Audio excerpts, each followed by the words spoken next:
Ils ont compris que la colonisation territoriale, c'était beaucoup plus dangereux et risqué diplomatiquement que la colonisation économique. Vous le dites, une puissance qui règne sans le dire récupère le tribut mais s'affranchit de toute rétribution. Exactement. La colonisation de l'Afrique, par exemple par la France, a coûté beaucoup d'argent aux Français. La France a beaucoup investi. C'était pas forcément, contrairement à ce qu'on pourrait penser, une affaire lucrative. Les Américains ont bien compris ça. S'ils devaient installer dans tous les pays où ils ont des hommes-liges, des autoroutes, des infrastructures, des écoles, s'ils devaient faire des efforts pour former la population, pour les rendre américains, ça leur coûterait énormément d'argent. Ça ne les intéresse pas.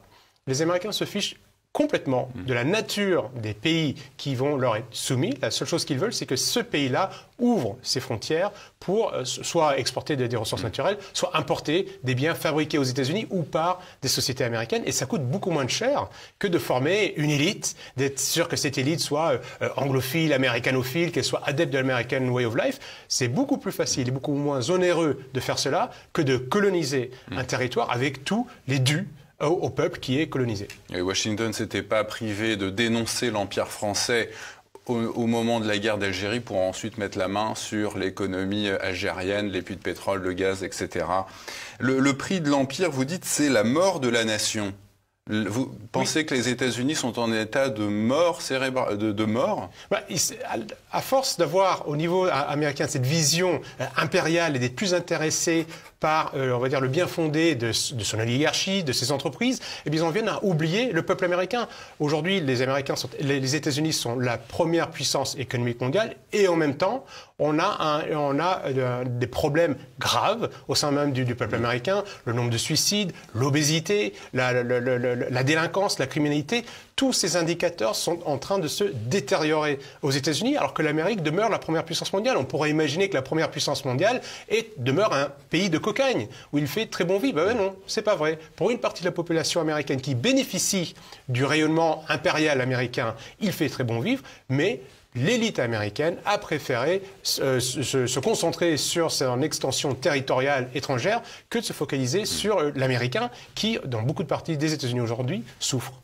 Les États-Unis sont officiellement devenus la première puissance mondiale après la Première Guerre mondiale. Leur puissance s'affirme à la face du monde, surtout après la Seconde Guerre mondiale. Comment Washington a-t-elle placé ses pions sur les plans monétaires, diplomatiques et économiques? Alors, on a tendance à oublier qu'en effet, avant même la Première Guerre mondiale, l'Amérique est déjà la première puissance mondiale.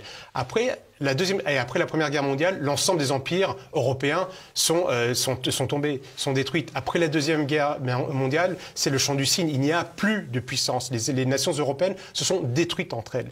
Avant même la fin de la Deuxième Guerre mondiale, les Américains ont bien compris ça. Ils ont bien compris qu'ils allaient gagner de la guerre, qu'ils allaient faire partie des vainqueurs, et ils mettent en place tout un panel d'instruments, d'associations, d'organisations qui vont leur permettre d'asseoir leur hégémonie. Ils vont, par les accords de Bretton Woods, instaurer le dollar. En 1946, ils vont instaurer le dollar comme monnaie de référence mondiale. Les accords de Dunbarton-Oaks vont mettre en place l'ONU, l'Organisation des Nations Unies.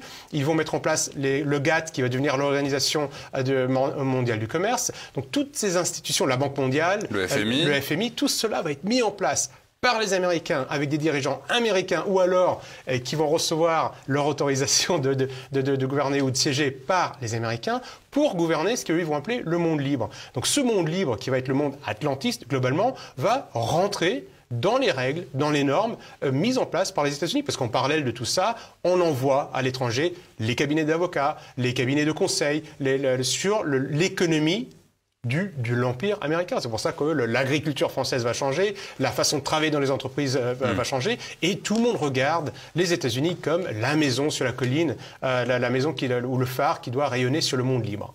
Et vous allez jusqu'à dire que l'Union européenne telle qu'on la connaît aujourd'hui est originellement une création américaine. Oui, alors les Européens, depuis même la Première Guerre mondiale, Herriot, Churchill, veulent des États-Unis d'Europe. Il y a un projet européen qui est, comment dire, parmi une partie des élites européennes qui n'en peuvent plus des guerres et qui voient que ces guerres entre pays européens sont mauvaises. Pour autant, il y a une différence entre l'Europe voulue par les Européens et l'Europe qu'on a eue.